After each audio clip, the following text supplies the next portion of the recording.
For decades, we have dreamed about sending someone to Mars. Over the past few years, scientists have discussed colonizing the red planet. This sci-fi fantasy is actually becoming more of reality every day. Thanks to modern technology, we may be able to get a human to Mars within the next few years. How exciting! Within all of our lifetimes, we may be able to see the day that man lands on Mars. Of course, scientists need to find a surefire way to get that to happen first. Colonizing Mars is the main goal in the end.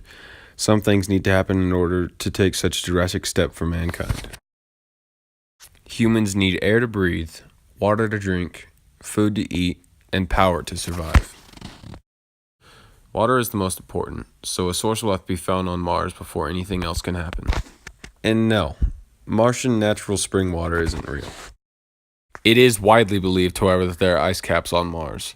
This would mean colonists has a usable source of water. A Utah research group is testing growing plants in the desert soil and adding local rocks as a medium by adding different minerals and additives, with the idea being that colonists could grow crops on the Martian soil. Colonists would be using fuel cells and nuclear batteries augmented by solar rays for power on the Martian planet. Once NASA finds out how to do all this, then they can focus on getting to Mars. A spacecraft capable of getting there will be here within the next decade. This long, boring, uncomfortable ride will take 9 long months in the same cramped room with the only people you'll see for the rest of your life.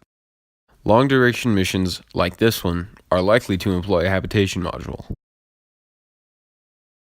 On the way to Mars, the colonists will experience extremely high levels of radiation and cosmic radiation. And if you didn't know, that's not too good for anyone that's trying to have a Martian baby. Coming up with a way to land on Mars is not as easy as it might seem.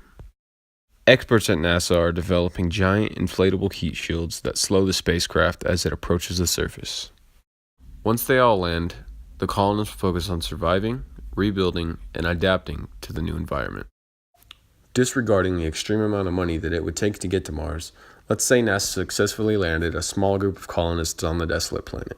There are only so many supplies from Earth that they can rely on. Colonists must become self-sufficient in order to survive and thrive on Mars. NASA's 2020 rover will be carrying an electrolysis experiment to extract the O2 and CO2 out of the Martian atmosphere. Colonists will use their knowledge to plant crops on the Martian soil. Ways to do so are being discovered thanks to the Mars Society.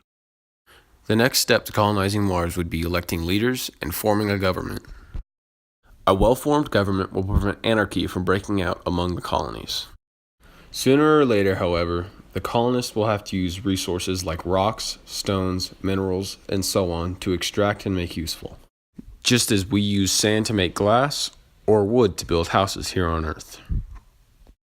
The last thing the colonists have to do to carry on mankind is have children and establish a culture to be considered a civilization. We are so close to colonizing a whole new world and begin a new era in human history. Mars is just within our grasp.